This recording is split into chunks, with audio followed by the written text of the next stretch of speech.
الرحمن الرحيم السلام عليكم ورحمة الله تعالى وبركاته قول ديال iyo dhagmaalayaal antu waliba warteelka Arlaadi ka dhawaada barnaamijka Arimaha Caalamka wararka ka jiran barnaamijka geenimadan waliba aan ku weena waa NATO iyo waliba hogaanshiga kor iyo ka shirana xaaladda gobolka markaasiti iyo saasato xaaladaha ka tegan bariga dhexe iyadana waa xogayaha NATO sawir xasaari geega shirjirayd qowdii aan ka hadlay xaaladda Ukraine iyo arrimo kale barnaamijka yasin kaina qodobada kalena barnaamijka sinkaya wana gudbiyo waliba kumid aha waliba dardar ka darare ololaha waa musharaxiinta oo lahaynimo ee doorashada wadanka Mareykanka barnaamijka yasin kaina Netanyahuna waliba usa markaasiti wacad ka maray in usa Iran ka arsado doona weerarkii dhawaan iyo gantaalada hay'adaha ka qaaday barnaamijka yasin ku gudbiyana qodobada kalena barnaamijka sinkaya wana gudbiyo waliba kumid aha Mareykanka waliba war cusub ka saaray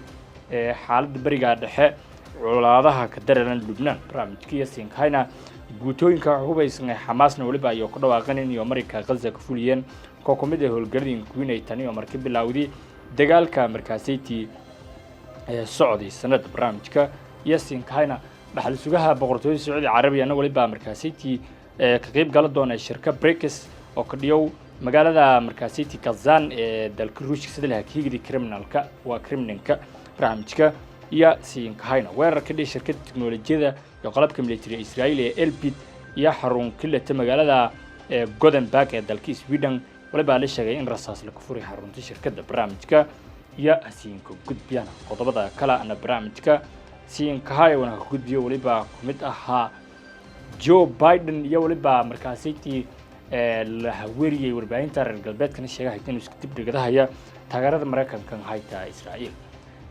waa Netanyahu waliba dagaalka Israa'iil iyo kala jarta Iran ka tilmaamay dagaal adduunka oo dhan markaasiti iyo kala jarta Israa'iil barnaamijka yasin ku gudbiyana shirlama geesodan waliba Eritrea aan ka furmaya waa ulahayka markaasiti Soomaaliya Xasan Sheekh Maxamuud iyo ulahayka Masar Abdel Fattah al-Sisi qodobadaas oo kala siin kaayna barnaamijka amuuro caalamka warteelka Arlaadi min fayl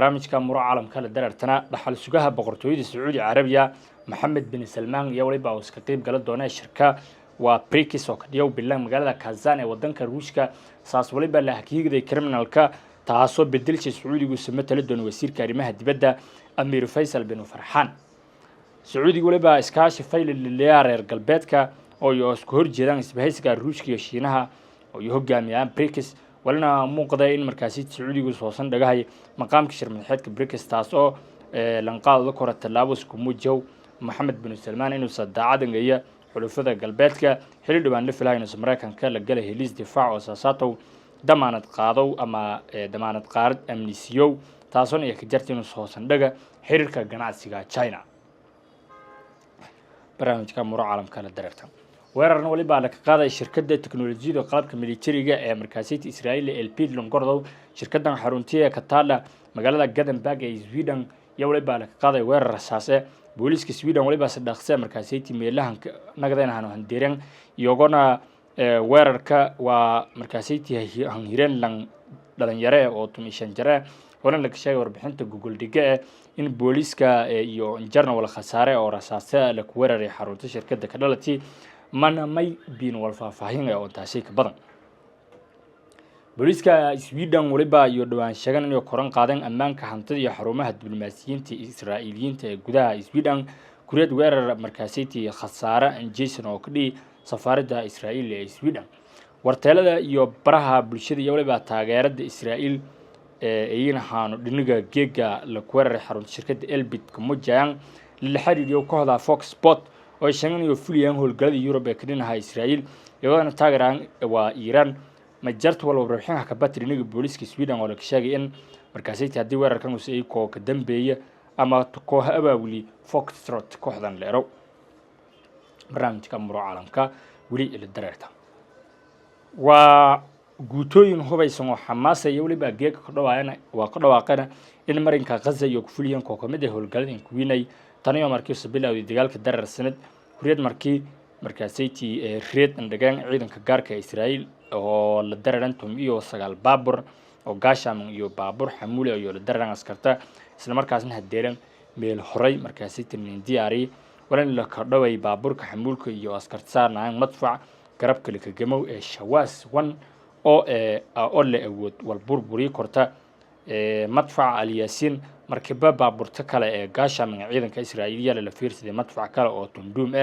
anti kaliya ma ka filan dagaalyahanada Qassam iyo dul sirman askarta Israa'iil ee dhaawacay iyaguna dhamaastiran war saxaafadeedka Qassam iyo hakabahi waliba markaasii saasato la sheegay in la baagsaday askar gudmudanka kooxda ciidanka oo la dhamaay waran la burburiyay taangiga ee Markeva 4 oo markaasii ka jiran waliyaabo qaraxow antuusan waa indeerna meela waran la qarxiyay madaaficda shawaas 1 iyo tundum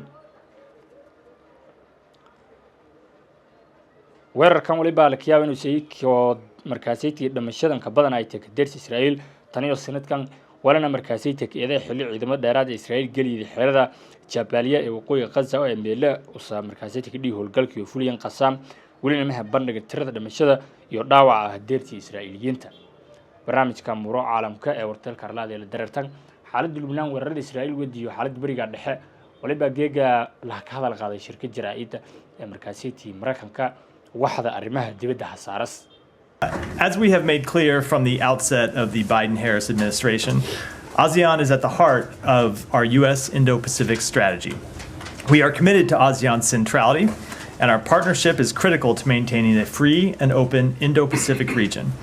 We continue to partner with ASEAN and its members to advance issues that matter most to our combined 1 billion people, including building an inclusive digital economy, addressing the climate crisis, accelerating the clean energy transition, and enhancing maritime security, to name just a few. To further strengthen our critical partnerships in Southeast Asia, Secretary Blinken will be traveling to Vientiane tonight to represent the United States at the East Asia Summit and the ASEAN-US Summit. This will be the Secretary's second trip to Vientiane this year and his 19th trip to the Indo-Pacific region during this administration. During these meetings, the Secretary will reiterate the United States' commitment to ASEAN centrality and highlight how the U.S.-ASEAN comprehensive strategic partnership is delivering concrete benefits for our combined 1 billion people. The Secretary will further discuss geopolitical issues, including the ongoing crisis in Burma, the importance of upholding international law in the South China Sea, and peace and stability in the Taiwan Strait, and Russia's aggression against Ukraine. At the same time, Secretary Blinken will affirm U.S. support for the Lao PDR ASEAN Chair Year and commitment to further strengthening U.S.-Lao PDR comprehensive strategic partnership. This morning, the White House announced that given the projected trajectory and strength of Hurricane Milton, President Biden is postponing his upcoming trip to Germany and Angola in order to oversee preparations for and the response to Hurricane Milton, in addition to the ongoing response to the impacts of Hurricane Helene across the Southeast. Secretary Biden was planning to join the president in Germany and Angola, but given this postponement, now expects to return home to Washington from Laos. With that, Matt. I'll just start on logistics at the top. During these meetings in Vientiane, which meetings are those? So the meetings that he will have both summit and bilateral meetings, which we'll announce. We'll announce in the coming days. We're firming up the schedule still, but we'll announce them as we usually do in the schedule the day before they occur. Okay, and then this is just kind of a minor point, but ASEAN is at the heart of U.S. Indo-Pacific strategy, and I had been thinking that the U.S.-Japan alliance was the cornerstone of the U.S. Indo-Pacific? They are both critical strategy. Alliances and partnerships for the United And States. the Quad? Also critical. that? Also critical. One of the things you've heard the Secretary talk about the most is that we've been able to both rebuild our diplomatic alliances and forge new alliances like the Quad Okay. during this And the administration. U.S.-South Korea alliance, what's that? Also a critical, important alliance to So peace they're and security. all, they can't all be at the heart of, they can't all be It's a big heart. cornerstone. We have a big you heart, could have four cornerstones, okay? All right. This has nothing to do with travel, but, or at least the Secretary's travel, but I just wanted to get, before we get into the Middle East, an update, if you have one, on the Lebanon flights. I do. So another flight left, another U.S. organized flight left from Beirut this morning for Istanbul.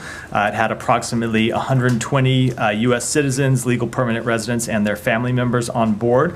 That brings the total number of U.S. citizens, legal permanent residents, and family members who have left on U.S. organized flights since we started them last week to over 1,000 on 10 flights. We've had 10 flights go out, each with a capacity of 300 people, total of 3,000 seats that we've made available on these flights have been filled so far by over 1,000 people.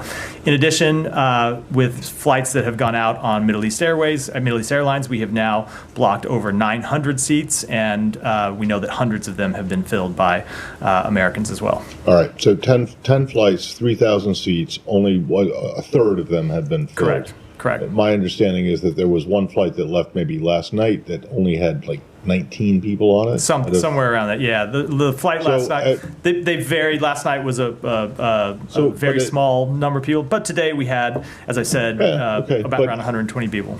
Fair enough, but I'm just wondering, since you've said that you're going to keep organizing these flights for as long as there's demand, at what point does the demand?